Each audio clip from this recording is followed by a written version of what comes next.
Lors de la première pièce de théâtre de mon fils, mes parents ont égaré son costume et ont dit « Les enfants de ta sœur avaient besoin d'être sous les projecteurs ».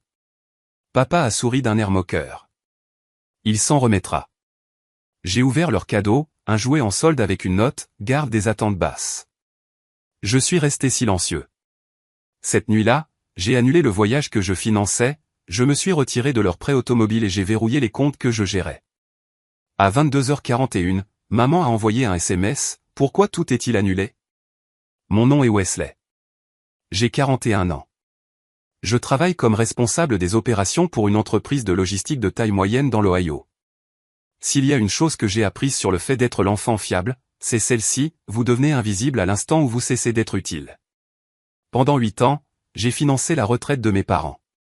Pas partiellement, totalement. Chaque mois, je virais 2100 à chaque fois. J'ai co-signé leur prêt automobile en 2019 lorsque leur crédit s'est effondré après une alerte médicale. Le paiement mensuel était de $847. Je l'ai couvert sans demander de remboursement. Je gérais 3 de leurs comptes bancaires parce qu'ils avaient du mal avec les services bancaires en ligne, un compte courant, un compte d'épargne et un fonds d'urgence.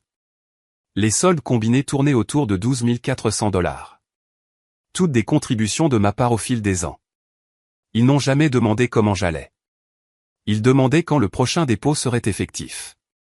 Ma sœur Denise avait 2 enfants. Tyler avait 9 ans, Megan en avait 11. Mes parents les adoraient. Chaque fête devenait une scène pour les projets scientifiques de Tyler et le récital de danse de Megan. Chaque conversation de dîner tournait autour de leurs exploits. Denise n'a jamais contribué d'un centime aux dépenses de nos parents.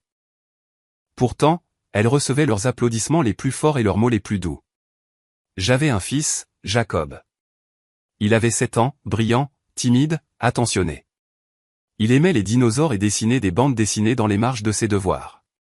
Il ne réclamait pas d'attention, il la gagnait tranquillement, comme je le faisais autrefois quand j'étais enfant. Mes parents le remarquaient à peine. Quand Jacob est né, mon père l'a regardé pendant 3 secondes et a dit « Tiens, il te ressemble ». Puis il est parti pour appeler Denise au sujet du récital de Megan. Ma mère a envoyé une carte avec 2 semaines de retard, avec un message générique et un billet de $20 à l'intérieur. Les enfants de Denise recevaient des bons d'épargne, des courtes pointes personnalisées et des photos encadrées sur la cheminée de mes parents. La photo de Jacob n'a jamais atteint le mur. Je me disais que cela n'avait pas d'importance. Je me disais que l'amour ne se mesurait pas à l'espace sur les murs ou aux appels téléphoniques enthousiastes. Mais chaque fois que mon fils me demandait pourquoi grand-maman et grand-papa ne venaient pas à ces matchs de baseball, je sentais une fissure s'élargir dans ma poitrine. La première pièce de théâtre de Jacob était prévue pour le vendredi 10 mai. Il avait été choisi pour jouer un chevalier dans une petite production intitulée Le Château des Rêves. C'était un rôle mineur, peut-être 5 répliques au total, mais Jacob s'entraînait chaque soir devant le miroir de la salle de bain. Il utilisait une cuillère en bois comme épée. Son excitation était pure, épargnée par la réalité que ses grands-parents ne s'en soucieraient probablement pas. Je les ai invités quand même. J'ai appelé ma mère un mardi soir. Elle a répondu à la 4e sonnerie. « Wesley, qu'est-ce qu'il y a ? » Je regarde une émission. J'ai gardé une voix égale. Jacob a une pièce de théâtre à l'école ce vendredi à 18h. Il est vraiment excité. J'espérais que toi et papa pourriez venir. Elle a marqué une pause. J'entendais la télévision en arrière-plan, des rires enregistrés résonnant au téléphone. Ce vendredi, Denise amène Tyler et Megan pour le dîner. Nous ne pouvons pas rater ça. C'est juste une soirée, maman. Nous voyons Denise si rarement. Tu comprends ? Je ne comprenais pas. Denise vivait à 20 minutes. Je vis à 30. Le calcul ne tombait pas juste, mais j'avais cessé d'essayer de le résoudre il y a des années. D'accord, ai-je dit. Je te laisse retourner à ton émission. Elle a raccroché sans dire au revoir. 2 jours plus tard, mon père a appelé. Son ton était sec, irrité. Ta mère dit que tu es contrarié à cause de l'histoire de la pièce. Je ne suis pas contrarié. Je pensais juste que vous aimeriez peut-être venir. Nous verrons. N'en fais pas toute une histoire. C'était sa façon de dire non sans s'engager sur le mot. La veille de la pièce, ma mère a rappelé. Sa voix avait changé, soudainement joyeuse. Nous avons décidé de venir après tout. Denise amène les enfants aussi. Ce sera sympa, tous ensemble. Quelque chose dans son ton sonnait faux, mais je l'ai ignoré. Jacob était ravi quand je lui ai dit. Il m'a serré si fort que je pouvais sentir son cœur battre contre mes côtes. J'aurais dû m'en douter. J'aurais dû voir le piège. L'auditorium sentait l'encaustique et les enfants nerveux. Les parents remplissaient les rangées de chaises pliantes, téléphone prêt à capturer chaque réplique maladroite et chaque entrée oubliée. J'étais assis au 3e rang, réservant 2 places à côté de moi. Mes parents sont arrivés avec 20 minutes de retard.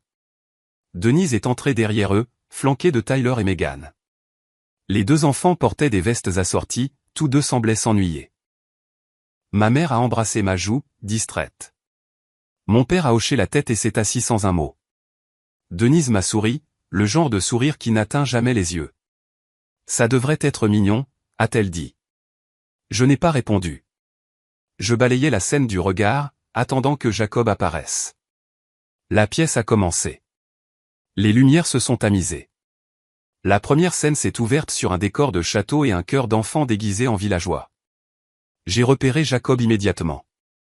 Il était censé porter un costume de chevalier argenté avec un bouclier en carton. Au lieu de cela, il se tenait au bord de la scène dans ses vêtements habituels, un t-shirt bleu uni et un jean. Son visage était rouge. Ses mains étaient crispées sur les côtés. Mon cœur a plongé. Je me suis penché en avant en essayant de croiser son regard, mais il ne me regardait pas. L'enseignante, Madame Alvarez, était agenouillée à côté de lui murmurant quelque chose d'urgent. Jacob a secoué la tête. Ses lèvres tremblaient. Je me suis levé. Ma mère a attrapé mon poignet. Assieds-toi. Tu donnes en spectacle. Où est son costume? Elle n'a pas répondu.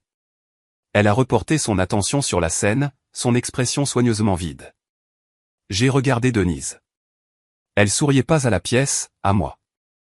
C'est là que je l'ai vue. Tyler, assis 2 places plus loin, tenait un bouclier en carton argenté, le même bouclier avec lequel Jacob s'entraînait depuis 2 semaines. Megan avait une petite épée factice posée sur ses genoux, la même épée provenant du sac de costume de Jacob. J'ai senti mon pouls battre dans mes tempes. Pourquoi Tyler a-t-il le bouclier de Jacob? Denise a haussé les épaules. Tyler en avait besoin pour un projet. Je l'ai pris dans ta voiture cet après-midi. Tu l'avais laissée ouverte. C'était celui de Jacob pour ce soir. Détends-toi, Wesley. C'est juste un costume. Jacob s'en remettra. Mon père s'est penché, sa voix basse et moqueuse. Les enfants de ta sœur avaient besoin d'être sous les projecteurs pour une fois. Jacob va bien. Ça ne lui fait rien. Je me suis tourné pour regarder mon fils. Il n'était plus sur scène. Il était parti, disparaissant dans les coulisses. Madame Alvarez l'a suivi, le visage contracté par la frustration. La pièce a continué sans lui. Je suis resté pétrifié, mes mains agrippant le bord de la chaise. Ma mère a tapoté mon genou. Ce n'est pas grave, Wesley. Tu es dramatique. Denise s'est penchée. Nous lui avons apporté un cadeau pour compenser. Tu verras. C'est gentil. Une fois la pièce terminée, j'ai trouvé Jacob dans le couloir à l'extérieur de l'auditorium. Il était assis par terre, le dos contre le mur, le visage enfoui dans ses genoux. Je me suis agenouillé à côté de lui. Je n'ai rien dit. Je suis juste resté là, ma main posée sur son épaule. Mes parents sont passés devant nous sans s'arrêter. Denise a suivi, tenant Tyler et Megan par la main. Ma mère a jeté un regard en arrière, son expression illisible, puis a continué de marcher. Sur le parking, mon père m'a tendu un petit sac cadeau. Le papier était froissé, les anses déchirées. À l'intérieur se trouvait un dinosaure en plastique, le genre de jouet vendu dans les bacs de solde des magasins de déstockage. L'étiquette de prix était encore dessus, 3,99 $, réduit de 8 $. Il y avait une note scotchée au jouet, l'écriture de ma mère bouclée et négligée, garde des attentes basses. Mon père a souri d'un air moqueur. C'est un bon conseil pour lui. La vie n'est pas juste. Il devrait la prendre tôt. J'ai fixé la note. J'ai fixé le jouet. J'ai fixé le visage de mon père, la cruauté désinvolte dans ses yeux. Et j'ai senti quelque chose en moi devenir complètement immobile. Je n'ai pas discuté. Je n'ai pas crié. J'ai souri. Je les ai remerciés d'être venus. Je leur ai dit de conduire prudemment. Ils sont partis en riant de quelque chose que Denise avait dit. Leurs feux arrière ont disparu dans la nuit. Jacob était assis sur la banquette arrière de ma voiture, silencieux.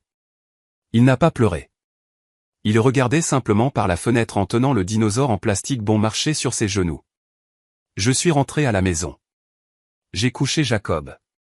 J'ai embrassé son front et lui ai dit qu'il n'avait rien fait de mal. Ensuite, je suis allé dans mon bureau. J'ai ouvert mon ordinateur portable. J'ai sorti chaque compte, chaque document, chaque reçu que je gérais depuis 8 ans. Il était 21h47. À 22h41, tout serait parti.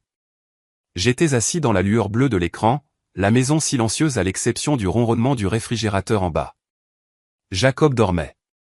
Le dinosaure bon marché trônait sur sa table de chevet, un monument à leur mépris. J'ai pensé à la note, garde des attentes basses. J'ai pensé au sourire de mon père, il s'en remettra. J'ai pensé à Denise volant le costume dans ma voiture, sa cruauté désinvolte déguisée en sang pratique. J'ai pensé à la main de ma mère sur mon genou, me tapotant comme si j'étais le problème, comme si ma colère était la véritable perturbation. 8 ans. 201 006 cents par mois, chaque mois, jamais en retard. 54 400 en paiement de prêt automobile, 847 dormant dans 3 comptes que je gérais parce qu'ils ne voulaient pas prendre la peine d'apprendre les services bancaires en ligne. 18 500 $ pour des vacances en Europe que je planifiais pour eux, 2 semaines en Italie et en France, billets en première classe, hôtel 4 étoiles, visite, repas, assurance voyage. Tout payé d'avance, tout débité sur ma carte de crédit. Total, 368 212 $. Pas un merci, pas une reconnaissance, pas un moment où ils m'ont regardé et ont vu un fils au lieu d'un portefeuille. J'ai ouvert le premier compte, leur compte courant joint. Mes doigts planaient au-dessus du clavier. Je pourrais m'arrêter. Je pourrais fermer l'ordinateur. Je pourrais appeler ma mère et lui dire à quel point elle a blessé Jacob ce soir. Je pourrais lui demander de s'excuser. Mais je savais déjà ce qu'elle dirait. Elle me dirait que je surréagis. Elle dirait que Jacob va bien. Elle me rappellerait que les enfants de Denise avaient besoin de choses, eux aussi. Que je ne devrais pas être si égoïste. Je me suis retiré en tant que gestionnaire du compte. Le solde restait, mais il ne pouvait plus y accéder sans se rendre à la banque en personne avec 2 pièces d'identité et une demande notariée. Compte suivant, leur épargne d'urgence. Même processus, verrouillé. Troisième compte, leur fonds de retraite, verrouillé. Je me suis connecté au portail du prêt automobile. Je me suis retiré en tant que co-signataire. Le prêt est revenu entièrement à leur nom. Paiement mensuel de 847 $, dû dans 11 jours, sans délai de grâce. J'ai ouvert le site de réservation de voyage. Les vacances en Europe, 18 500 $ de frais totaux. J'ai parcouru les politiques d'annulation. Certains frais étaient remboursables, la plupart ne l'étaient pas. Je m'en fichais. J'ai tout annulé. Les confirmations sont arrivées en cascade. Annulation de vol. Annulation d'hôtel. Acompte de visite perdue. Demande d'assurance refusée pour cause d'annulation volontaire. Remboursement estimé, 6 200 $. Fonds perdus, 12 300 $. Je n'ai rien ressenti. J'ai ouvert ma boîte mail. J'ai rédigé un message à la banque de mes parents demandant la suppression de mes accès et la vérification de la propriété des comptes.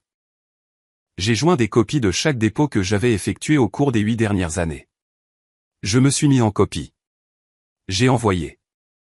L'horloge sur mon écran indiquait 22h38. Je me suis adossé à ma chaise. Mes mains étaient stables. Ma respiration était régulière. Je ne me sentais pas en colère. Je ne me sentais pas triste. J'avais l'impression qu'une porte s'était fermée silencieusement et complètement, et que je me tenais de l'autre côté.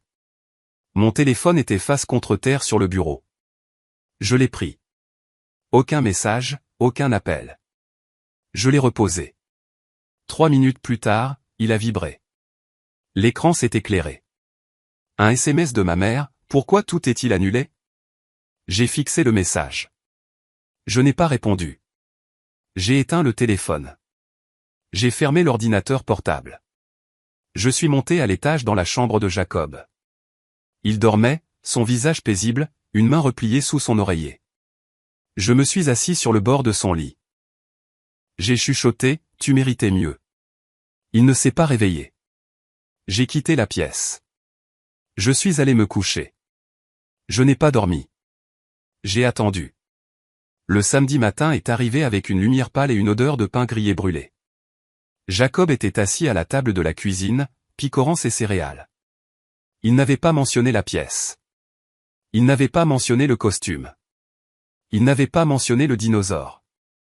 J'ai fait du café. Mon téléphone était sur le comptoir, toujours éteint. Je n'avais aucune intention de l'allumer.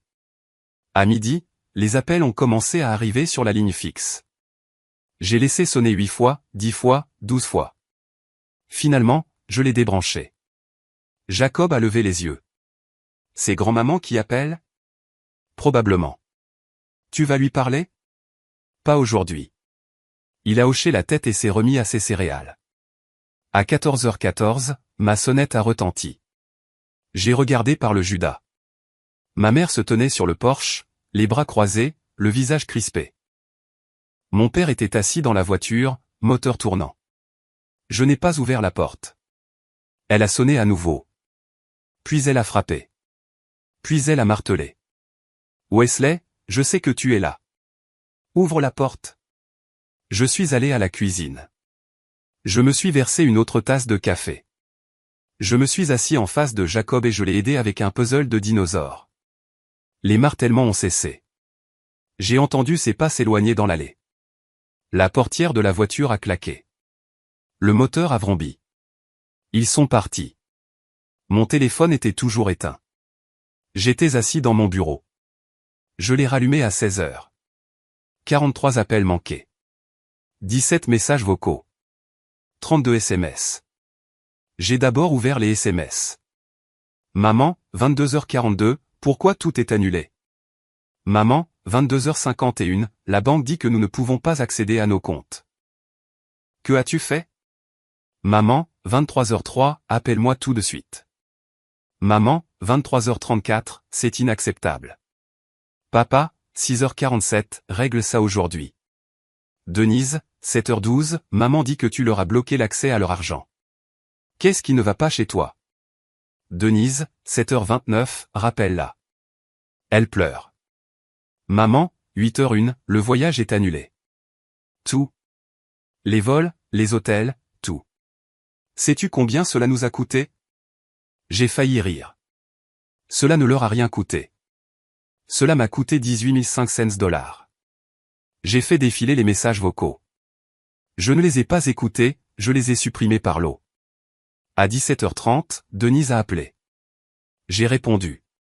Wesley, qu'est-ce qui se passe, bordel? Il ne se passe rien. Maman dit que tu as annulé leurs vacances. Elle dit que tu as bloqué leur compte bancaire. Elle dit que tu t'es retiré du prêt automobile. Est-ce vrai? Oui. Silence. Puis, sa voix est devenue basse, tranchante et froide. Pourquoi as-tu fait ça? Parce que j'ai fini. Fini avec quoi? De financer leur retraite, d'être invisible, de les regarder traiter mon fils comme s'il n'avait aucune importance. C'est à propos de la pièce de théâtre? Tu es sérieux? Tu les punis à cause d'un stupide costume? Ce n'était pas à propos du costume. Alors, c'était à propos de quoi? J'ai marqué une pause. J'ai pensé à la note, garder des attentes basses. J'ai pensé au sourire narquois de mon père, il s'en remettra. J'ai pensé à 8 ans de silence. C'était à propos de tout. Elle a ri, amère et cinglante. Tu es fou. Tu le sais? Maman et papa t'ont tout donné en grandissant. Tu leur es redevable. J'ai payé ma dette. 8 ans. 368 188 $. Nous sommes quittes. Tu ne peux pas simplement les abandonner. Regarde-moi bien. J'ai raccroché. La maison était calme. Jacob était à l'étage en train de jouer avec ses figurines. Je pouvais l'entendre faire des bruitages de petites explosions et des crashs. Mon téléphone a vibré à nouveau. Un autre SMS de ma mère, tu commets une énorme erreur. Tu le regretteras. J'ai éteint le téléphone à nouveau. Je suis monté à l'étage et je me suis assis par terre dans la chambre de Jacob. Il m'a tendu un T-Rex en plastique. Tu es le roi des dinosaures, a-t-il dit. J'ai souri. Que fait le roi des dinosaures? Il protège les bons dinosaures des méchants. D'accord, je peux faire ça. Nous avons joué jusqu'au dîner. Je n'ai pas pensé à mes parents. Je n'ai pas pensé aux comptes bloqués, aux voyages annulés ou aux appels qui s'accumulaient sur ma messagerie. J'ai pensé à Jacob. J'ai pensé à la façon dont il souriait quand je rugissais comme un T-Rex. C'était suffisant. Dimanche après-midi, ils sont revenus. Cette fois, tous les deux sont sortis de la voiture. Ma mère marchait en tête, le visage rouge, les mains tremblantes. Mon père suivait plus lentement, la mâchoire serrée. J'étais assis sur le porche avec Jacob, l'aidant à dessiner une bande dessinée sur un chevalier qui combattait des dragons. Il utilisait des crayons de couleur, la langue tirée par la concentration. Ma mère s'est arrêtée au bas des marches. Nous devons parler. Je ne me suis pas levé. Je suis occupé. Ne fais pas ça, Wesley. Ne te comporte pas comme un enfant. Je ne me comporte pas comme quoi que ce soit. Je passe du temps avec mon fils. Elle a regardé Jacob, son expression oscillant entre la culpabilité et l'irritation. Jacob, mon chéri, peux-tu rentrer un instant? Grand-mère doit parler à ton papa. Jacob m'a regardé. J'ai hoché la tête. Il a ramassé ses crayons et est entré, jetant un dernier regard avant de fermer la porte. Mon père s'est avancé. Tu nous as bloqué l'accès à nos comptes. Tu as annulé notre voyage. Tu as abandonné le pré-auto. Qu'est-ce que tu croyais faire, bordel? J'ai posé la bande dessinée. J'ai croisé mes mains sur mes genoux. J'arrête. Arrêtez quoi? De payer pour votre vie. La voix de ma mère s'est brisée. Nous sommes tes parents. Tu ne peux pas simplement nous couper les vivres. Je le peux. Je l'ai fait. Nous avons besoin de cet argent, Wesley. Le paiement de la voiture est dû dans 10 jours. Nous ne pouvons pas nous le permettre sans toi. Alors vendez la voiture. Vendre la voiture? Tu es fou? Vous avez 3 comptes avec 12 400 $ à l'intérieur. Vous pouvez y accéder. Vous devez juste vous rendre à la banque en personne, apporter vos pièces d'identité et remplir les formulaires. Cela prendra peut-être quelques heures, mais vous aurez votre argent. Nous ne devrions pas avoir à faire des pieds et des mains pour notre propre argent. Ce n'est pas votre argent. J'ai déposé chaque dollar sur ces comptes. Vous n'avez fait qu'en vivre. Le visage de mon père s'est assombri. Nous t'avons élevé. Nous t'avons nourri. Nous t'avons donné un toit. Tu nous es redevable. Je vous ai remboursé 368 188 $ sur 8 ans. Je ne vous dois plus rien. C'est à propos de la pièce de théâtre, n'est-ce pas? La voix de ma mère est devenue tranchante. Tu fais un caprice parce que Jacob n'a pas pu porter un costume. Je me suis levé lentement. Je suis descendu les marches jusqu'à être au niveau de leurs yeux. Ce n'est pas à propos du costume. C'est à propos de la note. Elle a scié. Quelle note? Celle que vous avez scotchée sur le dinosaure en solde. Gardez des attentes basses. Cette note-là. Son visage est devenu pâle. Vous avez humilié mon fils. Vous avez volé son costume. Vous l'avez donné aux enfants de Denise pour qu'ils soient sous les projecteurs. Et ensuite, vous avez donné à Jacob un jouet à 3,99 $ avec une note lui disant de ne rien attendre de la vie. C'était une blague, a dit mon père.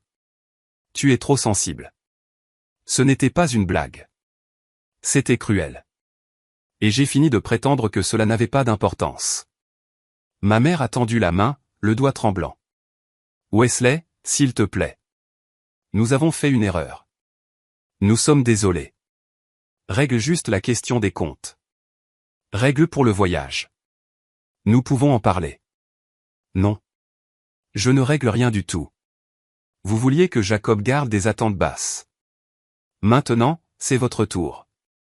Mon père s'est approché, la voix basse et menaçante. Tu vas le regretter.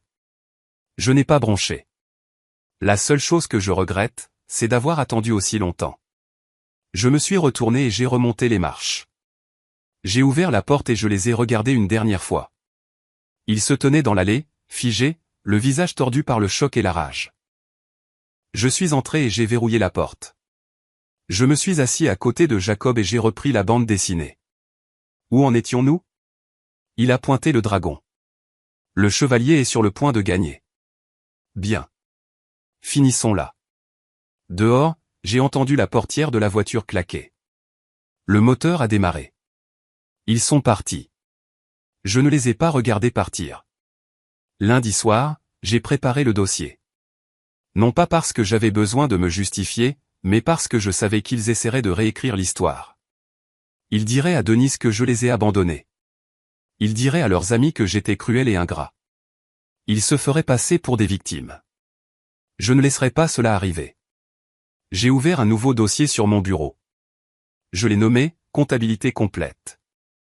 À l'intérieur, j'ai créé des sous-dossiers, dépôts, taxes foncières, prêts auto, vacances, comptes gérés, dépenses diverses. J'ai commencé par les dépôts. J'ai extrait 8 ans de relevés bancaires, en surlignant chaque transfert que j'avais effectué vers leur compte chèque joint. 2100 au total. J'ai copié les relevés dans le dossier. J'ai créé un tableur résumant les montants, les dates et les numéros de confirmation. Ensuite, les taxes foncières. J'ai récupéré les reçus sur le site web du comté. Du printemps 2017 au printemps 2025. 16 paiements, 3004 cents au total. J'ai sauvegardé les PDF. Prêt auto. Je me suis connecté au portail du prêteur. J'ai extrait l'historique des paiements. 96 paiements, 847 au total. J'ai téléchargé les relevés. J'ai sauvegardé l'accord de co-signature montrant mon nom et ma signature. J'ai ajouté une note, obligation de co-signature retirée à compter du 10 mai 2025. Vacances. J'ai extrait les confirmations de réservation, vol, hôtel, visite, assurance voyage. J'ai surligné le total des frais, 18 500 $. J'ai ajouté les reçus d'annulation montrant les acomptes perdus et les montants remboursés. Perte nette, 12 300 $. Compte géré. Je me suis connecté à chaque compte. J'ai extrait les historiques de transactions. J'ai surligné chaque dépôt que j'avais fait, chaque transfert que j'avais initié et chaque facture que j'avais payée en leur nom. J'ai compilé les données dans un tableur principal, date, compte, montant, objet, numéro de confirmation. J'ai travaillé pendant 3 heures. À 23 heures, le dossier était complet. 247 pages, 312 transactions, 368 188 $ documentés.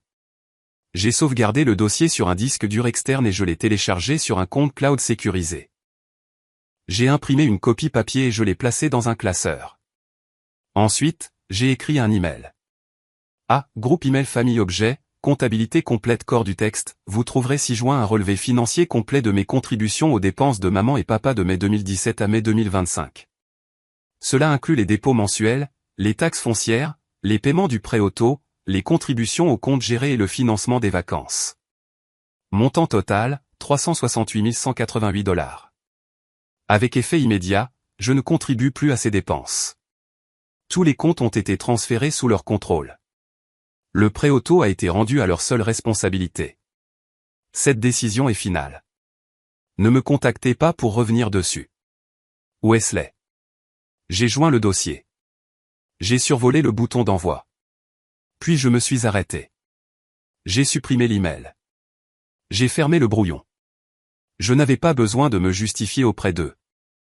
Je n'avais pas besoin d'expliquer. Les preuves existaient. S'ils me défiaient, s'ils essayaient de prétendre que je les avais abandonnés sans cause, je les diffuserais. En attendant, le silence suffisait. J'ai sauvegardé le dossier, fermé l'ordinateur portable et je suis allé me coucher. Le lendemain matin, mon téléphone a sonné à 6h43. Denise. J'ai répondu. Maman et papa sont allés à la banque hier. Sais-tu ce qu'ils ont dû faire? Oui. Ils ont dû apporter leurs pièces d'identité, leur acte de mariage et une lettre notariée prouvant qu'ils étaient propriétaires des comptes.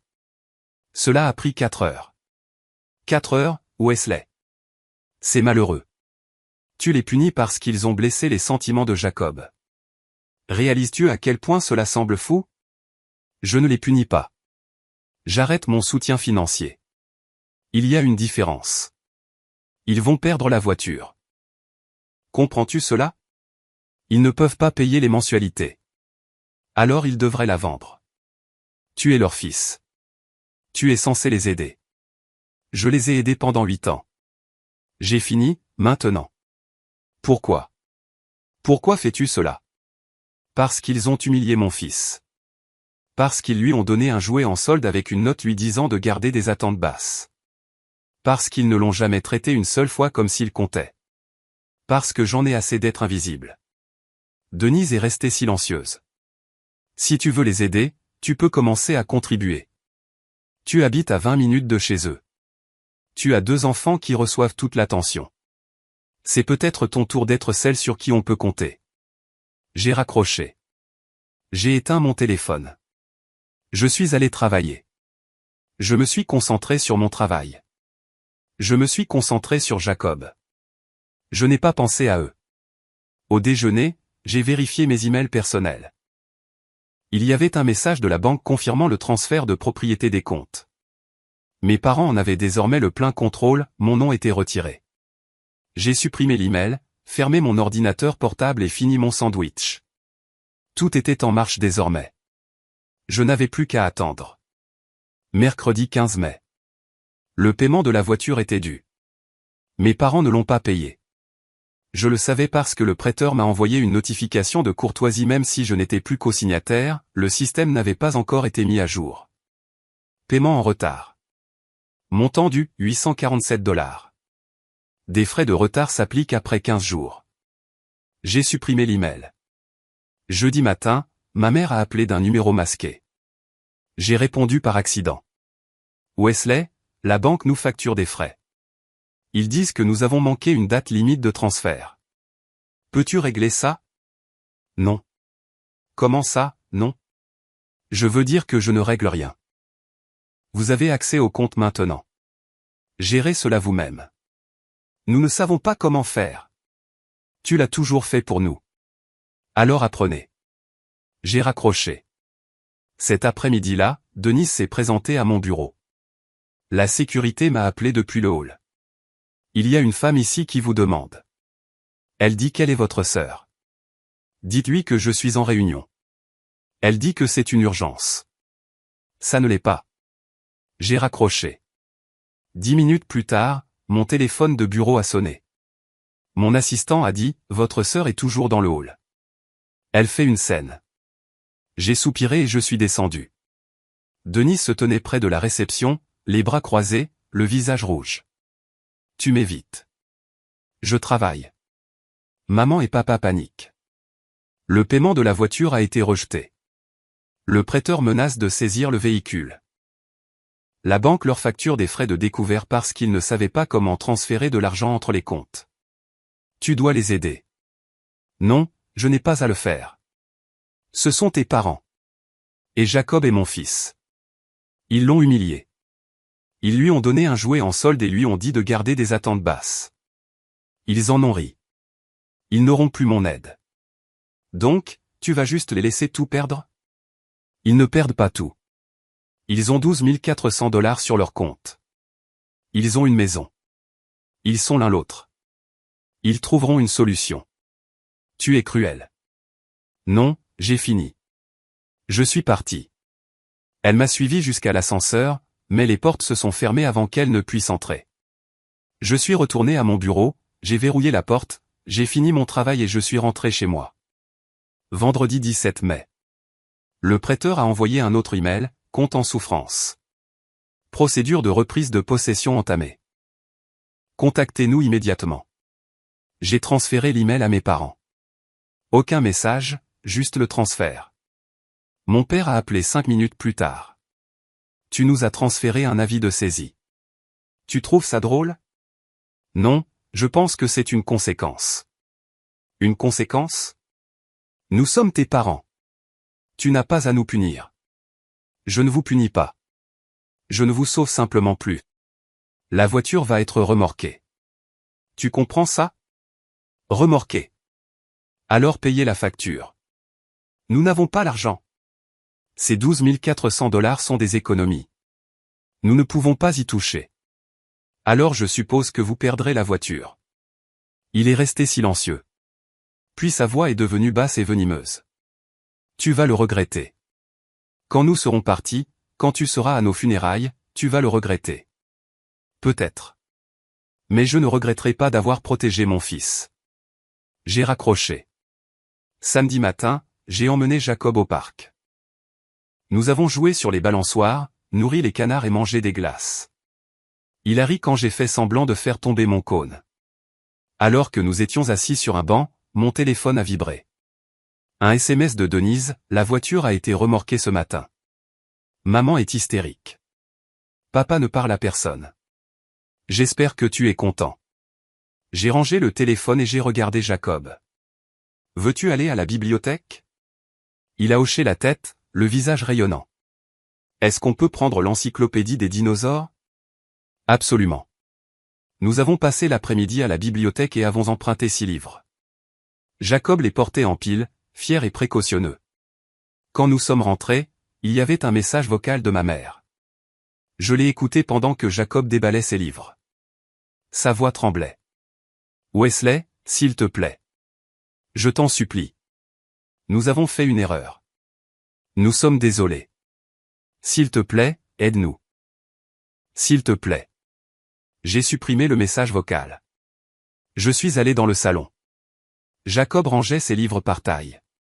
Il a levé les yeux vers moi. Papa, est-ce que grand-mère et grand-père sont fâchés contre nous? Ils sont fâchés contre moi, pas contre toi. Pourquoi? Parce que j'ai arrêté de leur donner de l'argent. C'est mal? Non, c'est juste différent. Il a réfléchi à cela, puis a hoché la tête. D'accord. Il est retourné à ses livres. Je me suis assis sur le canapé et j'ai senti le poids de 8 années s'envoler de mes épaules. J'ai senti le silence s'installer, propre et définitif. Dehors, le soleil se couchait. Le ciel devenait orange et rose. Jacob fredonnait pour lui-même en feuilletant l'encyclopédie des dinosaures. J'ai fermé les yeux. Pour la première fois depuis des années, je me sentais en paix. 3 semaines passèrent. Je n'ai pas eu de nouvelles de mes parents. Je n'ai pas eu de nouvelles de Denise. J'ai supposé qu'ils se réorganisaient, se démenant pour couvrir les dépenses que j'avais assumées. Je n'ai pas pris de nouvelles. Je n'ai pas posé de questions. Je m'en fichais. L'enseignante de Jacob, Madame Alvarez, m'a appelé un mardi après-midi. Elle voulait parler de la pièce de théâtre. Je m'attendais à des critiques, mais au lieu de cela, elle a dit, je voulais vous faire savoir que Jacob se porte très bien. Il a plus de confiance en classe. Il s'est même porté volontaire pour lire à haute voix hier. C'est un grand pas pour lui. J'ai senti quelque chose se serrer dans ma poitrine. Merci de me le dire. Je ne sais pas ce qui s'est passé avec l'histoire du costume, mais je veux que vous sachiez que Jacob est un enfant merveilleux. Il mérite d'être vu. Il l'est. Je pense qu'il le sait maintenant. Je l'ai remercié et j'ai raccroché. Je suis resté assis à mon bureau, fixant le téléphone. Jacob se sentait vu. C'était tout ce que je voulais. 2 jours plus tard, j'ai reçu une lettre par la poste. Sans adresse d'expéditeur. J'ai reconnu l'écriture de ma mère. À l'intérieur se trouvait une seule page, pas de salutation, pas de signature, juste 4 phrases, nous avons vendu la voiture. Nous nous débrouillons. Nous ne comprenons pas pourquoi tu as fait ça, mais nous survivrons. J'ai plié la lettre et je l'ai mise dans un tiroir. Je n'ai pas répondu. Le week-end suivant, Jacob et moi sommes allés camper. Nous avons roulé 2 heures vers le nord jusqu'à un parc d'État, monté une tente et passé 2 jours à faire de la randonnée et à griller des guimauves. Il m'a posé des questions sur les étoiles, les arbres et pourquoi les rivières faisaient du bruit. J'ai répondu du mieux que j'ai pu. Nous avons ri. Nous avons dormi à la belle étoile. Nous nous sommes réveillés au chant des oiseaux. Sur le chemin du retour, Jacob a demandé, « Papa, est-ce qu'on va revoir grand-mère et grand-père » Je l'ai regardé dans le rétroviseur. Je ne sais pas. Peut-être un jour. Est-ce qu'il te manque? J'ai pensé aux 8 années de dépôt, aux taxes foncières, aux prêts automobiles, aux comptes gérés. J'ai pensé à la note scotchée sur le dinosaure. Non, ai-je dit, il ne me manque pas. Il a hoché la tête et s'est remis à regarder par la fenêtre. Un mois plus tard, Denise m'a envoyé un email. L'objet était vide. Le corps du message était court, maman et papa vont bien. Ils ont réduit leur train de vie. Ils ont emménagé dans un endroit plus petit. Ils apprennent à gérer un budget. Je les aide maintenant. Tu n'as pas besoin de t'inquiéter. Je n'ai pas répondu. J'ai archivé l'email. La vie a continué. J'ai travaillé. Je suis rentré à la maison. J'ai préparé le dîner. J'ai aidé Jacob avec ses devoirs. Je lui ai lu des histoires le soir. Je l'ai emmené à des matchs de baseball, au cinéma et dans des musées de sciences. J'ai arrêté de vérifier mon téléphone pour des messages de mes parents. J'ai arrêté de me demander s'ils s'excuseraient. J'ai arrêté de porter le poids de leurs attentes. Un soir, Jacob m'a demandé de l'aider pour un projet scolaire. Il devait écrire sur un héros. Il m'a choisi. J'ai lu son devoir. C'était court, écrit d'une écriture soignée avec quelques fautes d'orthographe. Il me décrivait comme courageux, gentil et comme le meilleur papa. Je n'ai pas pleuré, je l'ai juste serré fort dans mes bras pendant un long moment. Merci, mon grand. Pourquoi? D'être toi. Il a souri. De rien. Cette nuit-là, après que Jacob se soit couché, je me suis assis sur le porche arrière avec une tasse de café. L'air était frais, les étoiles étaient brillantes. J'ai repensé à tout ce qui s'était passé. J'ai pensé à mes parents luttant dans leur petit appartement, apprenant à vivre selon leurs moyens pour la première fois en 8 ans. Je ne me sentais pas coupable.